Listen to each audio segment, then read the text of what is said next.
wacho tisu Pele nyika nguwa tiyoyi Kati famile nyaya itize kuwaga nyika yedu Anu wacho tisu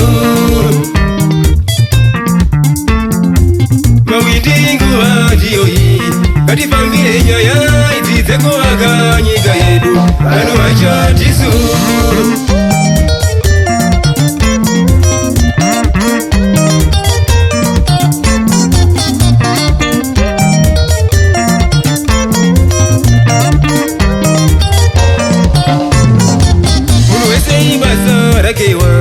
Sekushandira nyika yake nyika iyoyi Nyika yacho tisu Uweze anoda nyika yake Alikoka nyika yake nyika iyoyi Nyika yacho tisu Makwecha ingawani Alikoka nyika yamo ingawani Nyika yacho tisu Korokosa ingawani alikushandira nyika yake nyika iyoyi Nyika yacho tisu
Zake zikatire nyika imwe Anu wacho tisu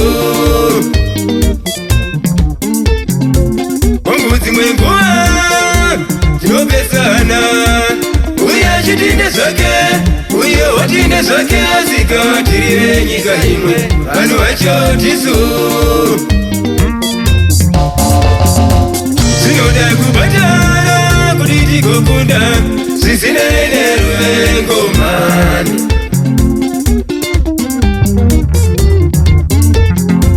Sinoda kubatana kuditi kukunda Sisinene ngomani Sisinene ngomani Pasinene ngomani Sisinene ngomani Pasinene ngomani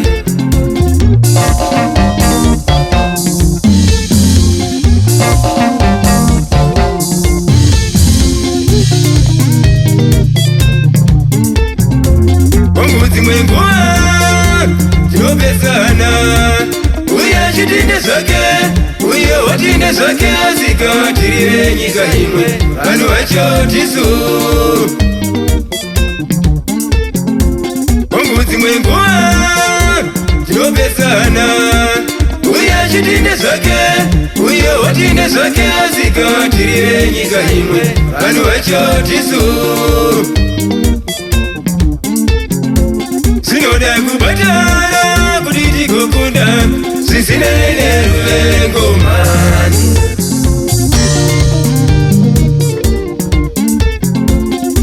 Zinoda kubatana kuti tigokunda zizinene ngomani zizinene ngomani pazinene ngomani zizinene ngomani pazinene ngomani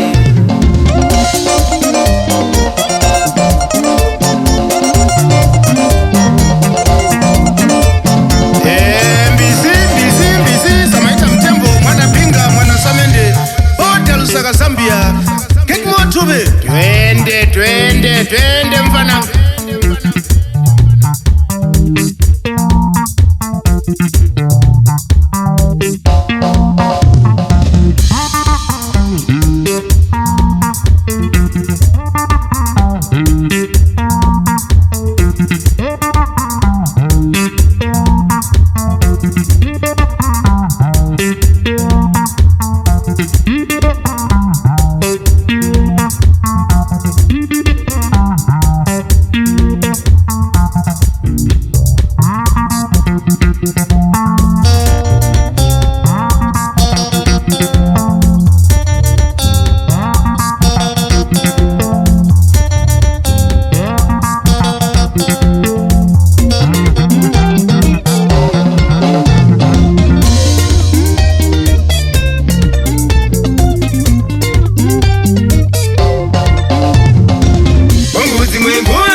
Chitinde zake,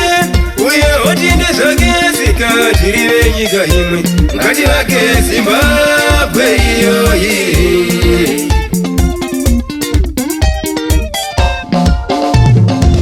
Zinoda kubatana ahunde izi ndezekuwaka nyika zizinene ngomani izi ndezekuwaka nyika zizinene ngomani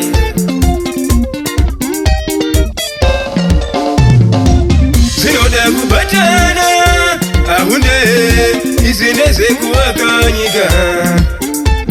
zizinene ngomani izi ndezekuwaka nyika zizinene ngomani